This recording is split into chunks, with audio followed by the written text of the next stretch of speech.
नमस्कार दोस्तों, आप देख रहे हैं एचवीएस स्टडीज़ और इस वीडियो में आपके लिए 30 नवंबर 2024 का करंट अफेयर लेकर आ गए हैं। करंट अफेयर के साथ साथ स्ट्रेटजी के और रिलेटेड करंट अफेयर्स का रिवीजन करते हुए चलेंगे। अगर आप इस चैनल पर पहली बार आए हो तो चैनल को सब्सक्राइब कर लीजिएगा। वीडियो अच्छी लगे तो वीडियो लाइक करके ज़रूर जाइएगा। लास्ट में आपके लिए क्विज़ रखा है, उस क्विज़ को ज़रूर सॉल्व कीजिएगा। चलिए बात करते हैं लास्ट डे के क्विज़ की। लास्ट डे आपसे क्वेश्चन पूछा गया था, which two state are involve in the Periyar river water dispute. तो पेनियार नदी जल विवाद में कौन से दो राज्य शामिल हैं? तो आप सभी ने आंसर तमिलनाडु और कर्नाटका दिया था। आप सभी का आंसर सही था। आज के पहले क्वेश्चन की बात करें। पहला क्वेश्चन है, who has been sworn in as the chief minister of Jharkhand. तो झारखंड के मुख्यमंत्री के रूप में किसने शपथ ली है? तो झारखंड के मुख्यमंत्री दोबारा से बन गए हैं हेमंत सोरेन। हेमंत सोरेन चौथी बार इन्होंने झारखंड के चीफ मिनिस्टर के रूप में शपथ ली है। झारखंड मुक्ति मोर्चा पार्टी के ये इस समय पर लीडर हैं और चौथी बार शपथ ली है इन्होंने। सोरेन की बात करें तो पिछले कार्यकाल में भी इन्होंने 2 बार शपथ ली थी। बीच में जब ये जेल चले गए थे तो इस्तीफ़ा दे दिया था, उसके बाद दोबारा से इन्होंने शपथ ली और अब दोबारा से ये यहाँ पर चीफ मिनिस्टर बन गए हैं। हेमंत सोरेन की बात करें तो ये इस समय पर एमएलए है बरहेट सीट से। झारखंड में बरहेट सीट है, वहाँ से ये जीतकर एमएलए बने हैं और अब मुख्यमंत्री बन चुके हैं। और 2013 में इन्होंने पहली बार चीफ मिनिस्टर के रूप में राज्य में शपथ ली थी। अब अपॉइंटमेंट से रिलेटेड जो क्वेश्चंस बने हैं उनको रिवाइज करते हैं। पहला क्वेश्चन पढ़ लिया। दूसरा, डॉक्टर जयतीर्थ राघवेंद्र जोशी ये चीफ बने हैं ब्रह्मोस एरोस्पेस में। और दिनेश भाटिया ब्राज़ील में भारत के नए एम्बेसडर बने हैं। संजय मूर्ति ये भारत के नए कंट्रोलर एंड ऑडिटर जनरल बने हैं। अरविंद सिंह साहनी ये इंडियन ऑयल कॉरपोरेशन में नए चेयरमैन के रूप में अपॉइंट हुए। तैयब इकराम ये प्रेसिडेंट इंटरनेशनल हॉकी फेडरेशन में नियुक्त हुए हैं। अगला, who won the title of the recently held Las Vegas Grand Prix. तो हाल ही में आयोजित कारों की race Las Vegas Grand Prix का खिताब किसने जीता है? तो ये जीता है मैक्स वर्स्टप्पन के द्वारा।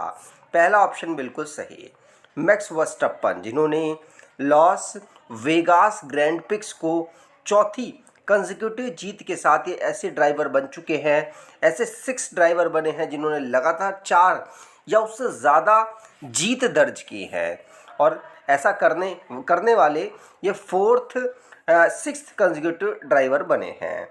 अब स्पोर्ट्स से रिलेटेड जो करंट अफेयर्स बने हैं उनको रिवाइज करते हैं। पहला क्वेश्चन पढ़ लिया। दूसरा, इंडियाज़ वुमेन्स हॉकी टीम ने अभी रिसेंटली में वुमेन एशियन चैम्पियंस ट्रॉफी को जीता। कोको गाउफ अमेरिकन है ये, इन्होंने WTA फाइनल्स 2024 के टाइटल में जीत दर्ज की। अनीस सरकार वर्ल्ड के यंगेस्ट इंडियन चेस प्लेयर बने हैं जिनको फिडे के द्वारा रेटिंग दी गई। हरमीत देसाई इनके द्वारा मेंस सिंगल टाइटल और मिक्स डबल टाइटल में वर्ल्ड टेबल टेनिस टूर्नामेंट में जीत दर्ज की गई।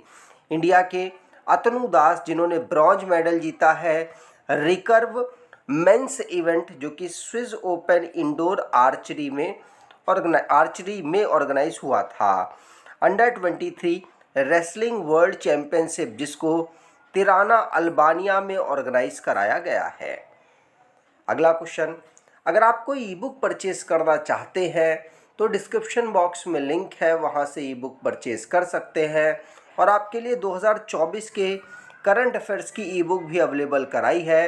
अगर आप उसको परचेज़ करना चाहें तो डिस्क्रिप्शन बॉक्स में लिंक है, वहां से ज़रूर परचेज़ कीजिएगा। अगला, India's first marine power link project will be between which 2 places for which a proposal of rupees 31,000 crore was made. तो भारत की पहली समुद्रीय विद्युत लिंक परियोजना किन दो स्थानों के बीच होगी, जिसके लिए 31,000 करोड़ रुपए का प्रस्ताव रखा गया है, और ये अंडमान और पारादीप के बीच होने वाली है, जिसमें पहली समुद्री विद्युत लिंक परियोजना ये होगी। इसमें 31,000 करोड़ रुपए का खर्च किया जाएगा।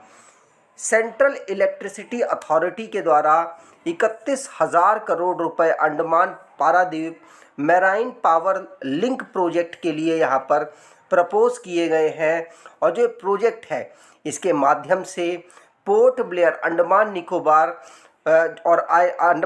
आइलैंड और पारादीप जो उड़ीसा में अवेलेबल है, इसके बीच में पावर कनेक्टिविटी शुरू की जाएगी।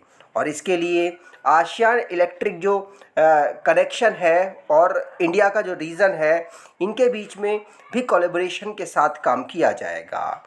अगला question, name the winner of Nobel prize 2024 in the field of physics. तो भौतिकी के क्षेत्र में नोबेल पुरस्कार के विजेता का नाम क्या है? तो नोबेल पुरस्कार के विजेता भी रिसेंटली चर्चाओं में रहे, और इनका नाम है जॉन जे होपफील्ड और जियोफ्रे ई हिंटन। तो थर्ड ऑप्शन बिल्कुल सही है। तो अभी रिसेंटली में दोनों चर्चाओं में रहे हैं। ये जो जॉन जे होपफील्ड है अमेरिकन है, और ब्रिटिश कैनेडियन जोफ्रे ई हिंटन है। ये दोनों को किस लिए नोबेल प्राइज़ फिजिक्स के क्षेत्र में दिया गया? तो आर्टिफिशियल न्यूरल नेटवर्क की फील्ड में इन्होंने योगदान दिया, मतलब मशीन लर्निंग और आर्टिफिशियल इंटेलिजेंस को इन्होंने एक साथ दोनों चीज़ों को डेवलप किया है, दोनों चीज़ों को लिंक किया है। इसीलिए इनके इस डेवलपमेंट नई टेक्निक्स को डेवलप करने की वजह से इनको नोबेल प्राइज़ फिजिक्स के क्षेत्र में प्राप्त हुआ है। अगला, इन विच 2 languages did the president release copies of the constitution on constitution day 2024। तो राष्ट्रपति ने संविधान दिवस 2024 पर किन 2 भाषाओं में संविधान की प्रतियां जारी की है? तो ये संस्कृत और मैथिली भाषा में हमारे संविधान की प्रतियां जारी की गई भारत की राष्ट्रपति द्रौपदी मुर्मू जी के द्वारा। संविधान दिवस 26 नवंबर को ऑब्जर्व होता है। 75 ईयर हमें कंप्लीट हो चुके हैं, और इसमें हमारे संस्कृत और मैथिली 2 लैंग्वेजेस में हमारी जो कॉन्स्टिट्यूशन है, इसकी जो प्रतिलिपियां है वो भारत के प्रेसिडेंट, जो कॉपीज़ हैं वो भारत के प्रेसिडेंट के द्वारा रिलीज़ की गई हैं। कॉन्स्टिट्यूशन डे हम 26 नवंबर को इसलिए मनाते हैं क्योंकि इसी दिन हमने अपना जो कॉन्स्टिट्यूशन था वो अपनाया था 1949 में। 2015 से हम इस डे को ऑब्जर्व कर रहे हैं। इस डे को ministry of social justice and empowerment के द्वारा ऑब्जर्व किया जाता है। अगला, what is India's rank in the network readiness index 2024। तो नेटवर्क रेडीनेस इंडेक्स 2024 में भारत की क्या रैंक रही? तो भारत की रैंक 49th रही है नेटवर्क रेडीनेस इंडेक्स 2024 में। ध्यान रखिएगा, 49th रैंक भारत को यहाँ प्राप्त हुई। और अगर बात करें 2023 में भारत को 60 पोजीशन प्राप्त हुई थी, अब भारत को 49th पोजीशन प्राप्त हुई है, जिससे भारत का जो इकोनॉमिक ग्रोथ है और टेक्नोलॉजी इनोवेशन है, इसने इस रैंक में इम्प्रूवमेंट में अहम रोल अदा किया है। अगला, where was India's first green hydrogen fuel station inaugurated. तो भारत का पहला हरित हाइड्रोजन ईंधन स्टेशन कहाँ उद्घाटन किया गया है? तो भारत का पहला है ये हरित हाइड्रोजन ईंधन स्टेशन। इसको लेह लद्दाख में इसका इनॉग्रेशन हुआ है। 4th ऑप्शन बिल्कुल सही। तो इंडिया का पहला green hydrogen fuel station inaugurate हुआ है लेह लद्दाख में, और इसे NTPC लिमिटेड के द्वारा यहाँ कंस्ट्रक्ट किया गया है? ध्यान रखिएगा, पूछा जा सकता है। अगला question, the hakka dance of the Maori community of which country was in the news? तो किस देश के माओरी समुदाय का हक्का नृत्य खबरों में रहा? तो हक्का नृत्य ये न्यूजीलैंड का है, जो अभी रिसेंटली चर्चाओं में रहा। क्यों? क्योंकि इसकी वजह से जो यंगेस्ट एमपी हैं उनको सस्पेंड भी कुछ समय पहले, जब प्रोटेस्ट इन्होंने किया था, हक्का जो डांस है उसको परफॉर्म करके अगेंस्ट में सरकार के, और साथ साथ अभी रिसेंटली में फिर से यहाँ पर कुछ जो एमपीज़ हैं न्यूजीलैंड में, उनके द्वारा ये दोबारा से परफॉर्म किया गया, इसीलिए चर्चाओं में रहा। और ये चर्चाओं में इसीलिए रह रहा है क्योंकि वह एमपीज़ कर रहे हैं। तो हक्का डांस, ध्यान रखिएगा, हक्का डांस किस कम्युनिटी का है ये भी आपको मालूम होना चाहिए। ये माओरी कम्युनिटी का है और ये हक्का डांस न्यूजीलैंड से बिलोंग करता है। अगला question, the Jarawa tribe is predominantly found in which part of India? तो जोरवा या जोरावा जनजाति मुख्य रूप से भारत के किस भाग में पाई जाती हैं? तो जोरावा जनजाति ये मुख्य रूप से ये अंडमान एंड निकोबार आइलैंड में पाई जाती हैं। चर्चाओं में क्यों रही? क्योंकि पहली बार 19 मेंबर्स जोरावा ट्राइब्स के, जिन्होंने भारत के इलेक्टोरल में अपने आप को रोल किया है, अपना यहाँ पर रोल अदा किया है, जिसके कारण ये चर्चाओं में रही। ध्यान रखिएगा, जरावा या जोरवा ट्राइब अंडमान एंड निकोबार में पाई जाती हैं और इनके अप्रॉक्सीमेटली 400 इंडिविजुअल माने जाते हैं। लगभग ये 250 से 400 इंडिविजुअल्स अवेलेबल हैं, इनकी पॉपुलेशन टोटल। अगला, when is national organ donation day celebrated? तो राष्ट्रीय जो अंग दान दिवस है हम कब ऑब्जर्व करते हैं? तो इसको 27 नवंबर को हम ऑब्जर्व करते हैं। 27 नवंबर को ministry of health and family welfares के द्वारा इसे ऑब्जर्व किया जाता है। इसमें लोगों को जो अंग दान के लिए एनकरेज करने के लिए इसे ऑब्जर्व किया जाता है, जिससे कि लोग प्रोत्साहित हों।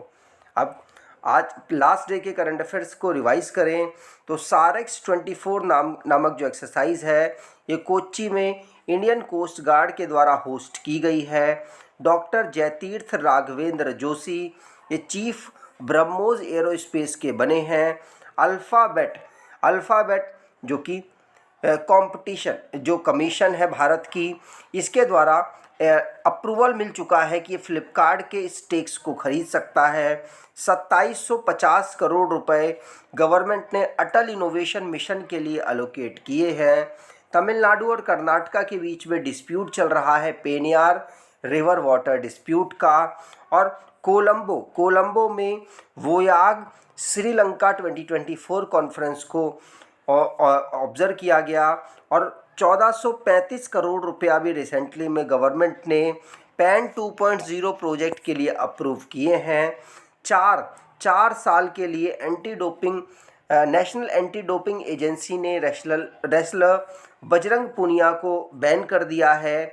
Ministry of women and child development के द्वारा बाल विवाह मुक्त भारत ये चाइल्ड मैरिज को ख़त्म करने के लिए शुरू किया गया।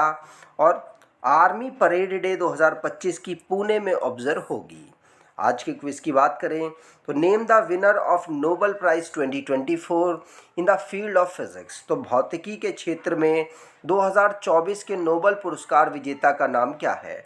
कमेंट बॉक्स में डिटेल में आंसर दीजिएगा।